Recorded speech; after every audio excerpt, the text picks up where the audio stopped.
Welcome to my channel. ఈరోజు అమ్మ వంటల రుచిలో పచ్చి మామిడికాయతో పులిహోర ఏ విధంగా తయారు చేయాలో చూద్దాం. తయారు చేయడానికి కావలసిన పదార్థములు: పచ్చి మామిడికాయను తొక్కు చెక్కుకొని ఈ విధంగా తురుముకొని పెట్టుకోవాలి. ఇది 2 టేబుల్ స్పూన్లు ఉడికించి చల్లారబెట్టుకున్నటువంటి అన్నం 1 కప్పు నిండా తీసుకోవాలి. బెల్లం కొద్దిగా, ఇది ఆప్షనల్, మీరు కావాలనుకుంటే వేసుకోండి, లేదంటే వేసుకోకుండా కూడా తయారు చేసుకోవచ్చు. కరివేపాకు కొద్దిగా, పచ్చిమిరపకాయలు 2 లేదా 3, ఎండుమిరపకాయలు 2, వేరుశనగపప్పు 1 టేబుల్ స్పూన్, పచ్చిశనగపప్పు 1 టేబుల్ స్పూన్, మినప్పప్పు 1 టీ స్పూన్, ఆవాలు 1/2 టీ స్పూన్, జీలకర్ర 1/4 టీ స్పూన్, ఇంగువ చిటికెడు, నూనె 1 టేబుల్ స్పూన్, ఆవపిండి 1/4 టీ స్పూన్, మెంతిపిండి చిటికెడు, పసుపు కొద్దిగా, ఉప్పు రుచికి సరిపడినంత. ముందుగా స్టవ్ మీద ప్యాన్ పెట్టుకుని నూనె వేసుకోవాలి. నూనె వేడైన తర్వాత వేరుశనగపప్పును వేసుకొని కొద్దిగా వేయించుకోవాలి. ఇవి కొద్దిగా వేగిన తర్వాత శనగపప్పు, మినప్పప్పు,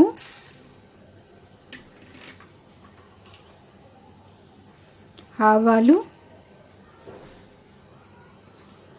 జీలకర్ర, మిరపకాయ ముక్కలు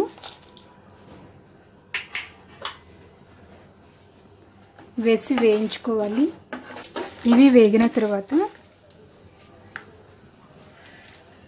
కరివేపాకు,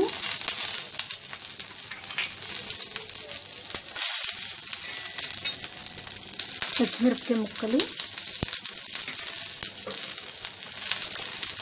ఇంగువ వేసి వేయించుకోవాలి.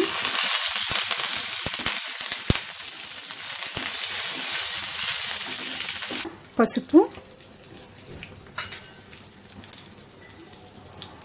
రుచికి సరిపడినంత ఉప్పు వేసి కలుపుకుందాం. తరువాత మామిడికాయ తురుము వేసుకొని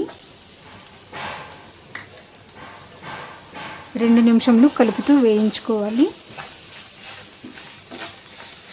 ఇష్టమున్న వాళ్ళు కొద్దిగా బెల్లం ముక్కను కూడా వేసుకొని కలుపుకుందాం.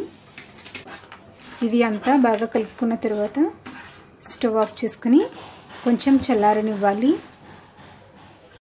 ఇది కొంచెం చల్లారిన తర్వాత ఉడికించి చల్లారబెట్టుకున్నటువంటి అన్నం వేసుకొని ఆవపిండి,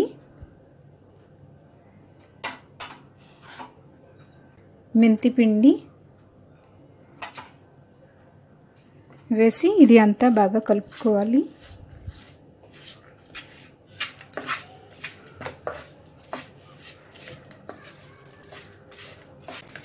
ఇది అంతా బాగా కలుపుకున్న తర్వాత ఒక బౌల్లోకి తీసుకుందాం.